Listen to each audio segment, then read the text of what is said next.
I'll never forget the sound of my sister's scream that night. It wasn't just fear. It was pain. It was the kind of sound that makes your heart stop and your blood boil at the same time.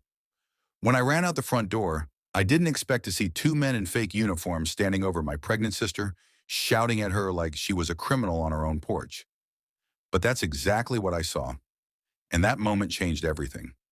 It all started 2 weeks earlier when my sister Emily and her husband Daniel moved into their new house. They were over the moon, first baby on the way, a cozy neighborhood, and what looked like a peaceful community. The HOA had a reputation for being strict, but no one told them just how insane some people in it could get.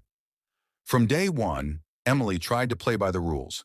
She kept the lawn neat, painted the fence the approved color, and even went out of her way to greet her neighbors. But apparently one neighbor, Karen, as we later found out her name was, didn't like that Daniel parked his work truck in the driveway. Daniel was a mechanic, hardworking and quiet. His truck had his company's logo on it, and apparently that violated some visual harmony clause in the HOA handbook. Karen made it her mission to correct them. She would walk by their yard, take pictures, and even slip passive-aggressive notes in their mailbox saying, "The HOA will be in touch." Emily tried to ignore it, but it got worse. One night she came home to find a bright orange sticker slapped on her mailbox that said, "HOA violation. Final notice." When she called the HOA office, they had no record of it. That's when Daniel started suspecting something wasn't right.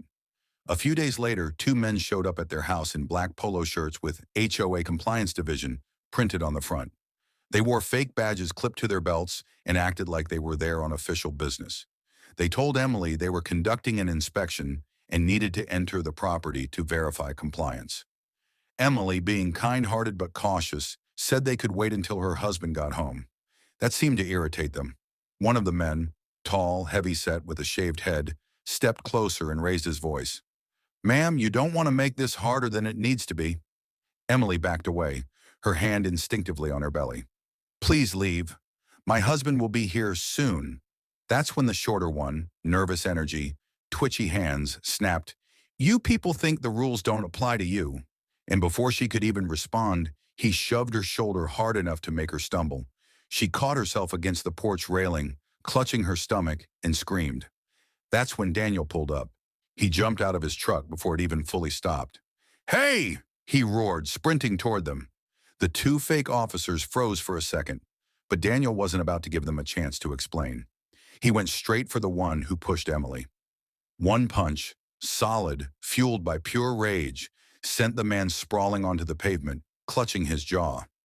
The other man tried to grab Daniel from behind, but Daniel was quicker.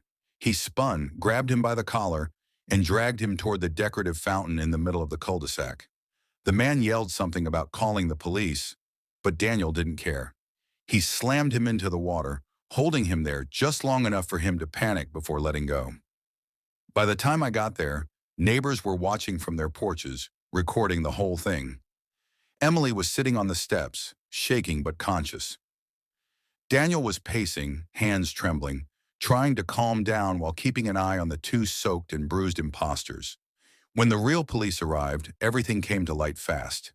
The badges were printed from a website, the shirts ordered online, and the fake officers. They were hired by none other than Karen. She had paid them to scare Emily and Daniel into following HOA standards. Apparently, she'd done this to other neighbors before, but no one had ever fought back.